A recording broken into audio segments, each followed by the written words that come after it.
샬롬, 매일 바른 지혜 30번째 시간입니다. 기도로 먼저 시작하겠습니다.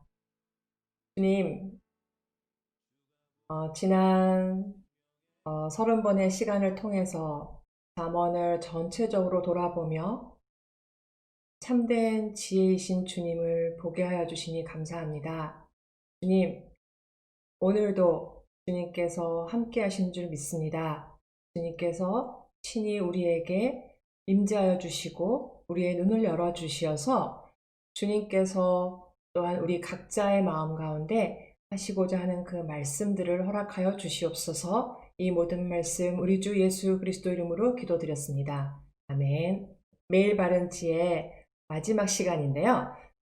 오늘은 30장보다 먼저 31장 10절부터 31절까지 한번 함께 읽고 시작하겠습니다. 잠언 31장 10절부터 31절까지입니다. 누가 현숙한 여인을 찾아 얻겠느냐? 그의 값은 진주보다 더하니라. 그런 자의 남편의 마음은 그를 믿나니 산업이 핍절하지 아니하겠으며 그런 자는 살아있는 동안에 그의 남편에게 선을 행하고 악을 행하지 아니하느니라. 그는 양털과 삼을 구하여 부지런히 손으로 일하며 상인의 배와 같아서 먼 데서 양식을 가져오며 밤이 새기 전에 일어나서 자기 집안 사람들에게 음식을 나누어 주며 여종들에게 일을 정하여 맡기며 밭을 살펴보고 사며 자기의 손으로 번 것을 가지고 포도원을 일구며 힘있게 허리를 묶으며 자기의 팔을 강하게 하며 자기의 장사가 잘 되는 줄을 깨닫고 밤에 등불을 끄지 아니하며 손으로 손뭉치를 들고 손가락으로 가락을 잡으며 그는 곤고한 자에게 손을 펴며 궁핍한 자를 위하여 손을 내밀며 자기 집 사람들은 다 홍색 옷을 입었으므로 눈이 와도 그는 자기 집 사람들을 위하여 염려하지 아니하며 그는 자기를 위하여 아름다운 이불을 지으며 세마포와 자색 옷을 입으며 그의 남편은 그 땅의 장로들과 함께 성문에 앉으며 사람들의 인정을 받으며 그는 배로 옷을 지어 팔며 띠를 만들어 상인들에게 맡기며 능력과 존귀로 옷을 삼고 후의를 웃으며 입을 열어 지혜를 베풀며 그의 혀로 인애의 법을 말하며 자기의 집안 일을 보살피고 게을리 얻은 양식을 먹지 아니하나니 그의 자식들은 일어나 감사하며 그의 남편은 칭찬하기를 덕행 있는 여자가 많으나 그대는 모든 여자보다 뛰어나다 하느니라.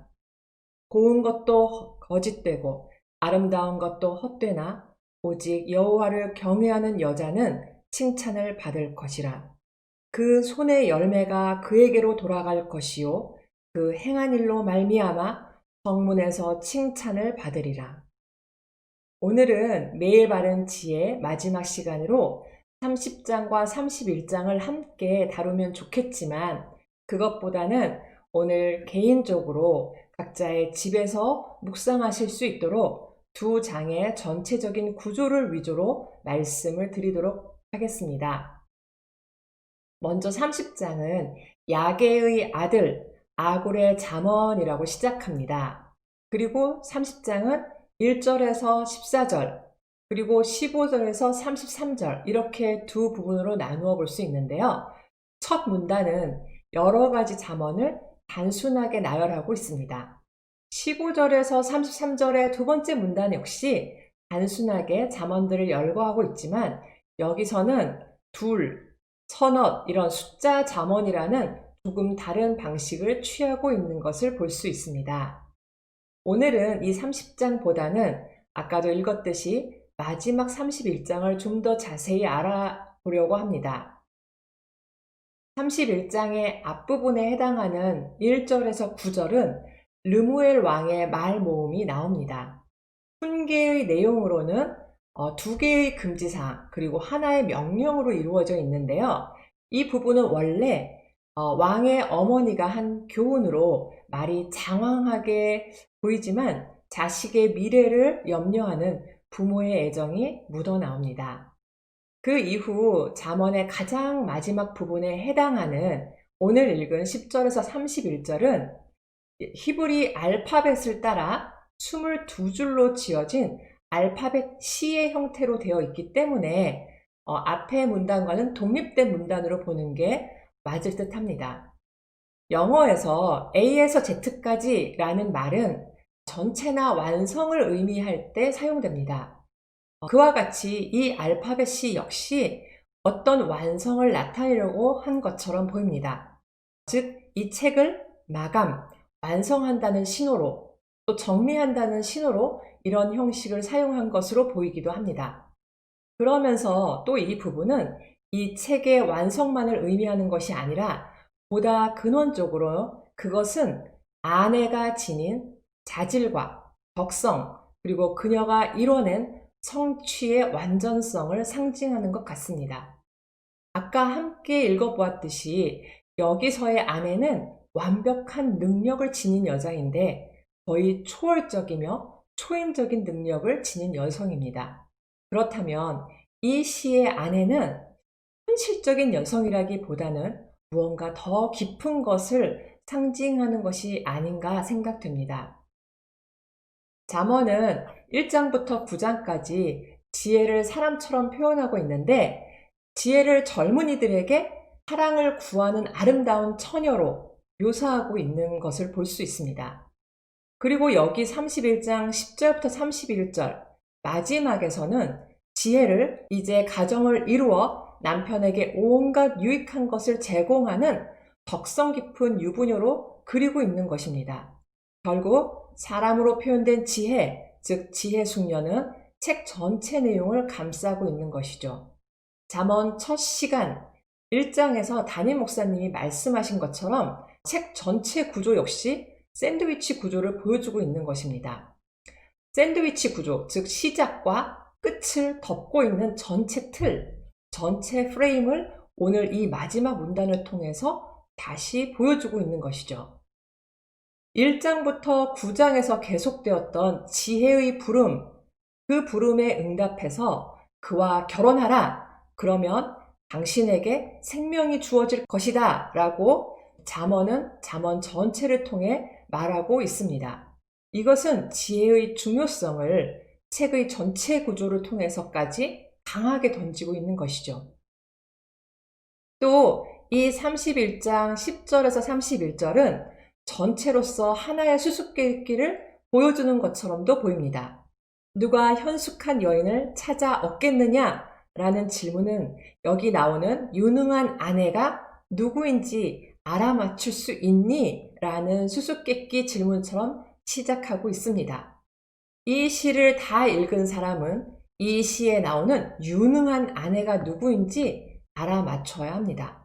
아마 고심을 거듭한 끝에 유능한 아내가 바로 지혜라는 답을 찾아내면 그것이 정답이며 여기에는 칭찬이 따를 것입니다. 단번에 답을 가르쳐주지 않고 이렇게 재미있는 과정을 거쳐 목표한 교훈을 일깨워주려 한 것은 잠언이 지닌 탁월한 교수 기법입니다. 잠언과 비유와 지혜 있는 자의 말과 그 오묘한 말을 깨달으리라 라는 이 잠언 1장 6절 말씀에서는 잠언의 교육 내용을 이렇게 소개하고 있는데 여기서 오묘한 말이라고 번역된 히브리어 원어의 의미를 보면 수수께끼입니다. 이렇게 수수께끼를 담고 있다고 잠언의 제일 처음 부분에서 소개한 것을 보면 오늘 이 마지막 부분은 수수께끼일 가능성이 크다라고 많은 학자들이 이야기하고 있습니다. 그리고 이렇게 수수께끼처럼 질문을 던지면서 이런 여자의 귀중함을 동시에 강조하고 있음을 볼 수 있죠. 현숙한 여인을 이처럼 유능하고 완벽한 여인을 누가 찾아 얻겠습니까? 잠언 제일 첫 장부터 지난 30일간 계속적으로 들어왔습니다. 하나님을 경외함이 바로 그 지혜이며 지식의 근본이라고 했습니다. 즉, 하나님이 계신 것과 상 주시는 분이심을 믿고 그 믿음으로 하나님과 매일 동행하고 구속자이시며 창조자이시고 모든 것을 통치하시는 하나님을 늘 바라봄으로 그 지혜의 부름에 응답하여 그 지혜와 한 몸을 이루어 풍성한 삶을 경험하시길 주님의 이름으로 축복합니다. 기도하겠습니다. 주님 감사합니다.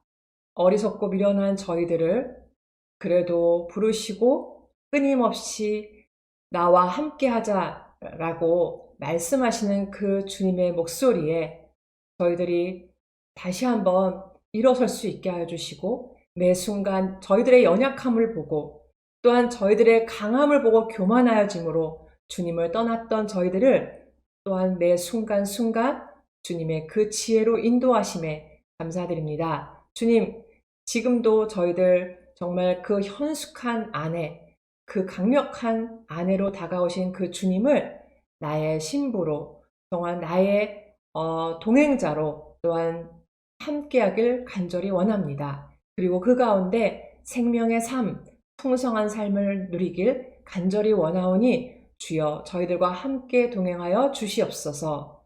주님께서 이 모든 것 가운데 저희들의 주님을 찾는 것 가운데 함께하여 주시고 응답하여 주실 것을 믿고 감사드리며 이 모든 말씀 우리 주 예수 그리스도 이름으로 기도드렸습니다. 아멘.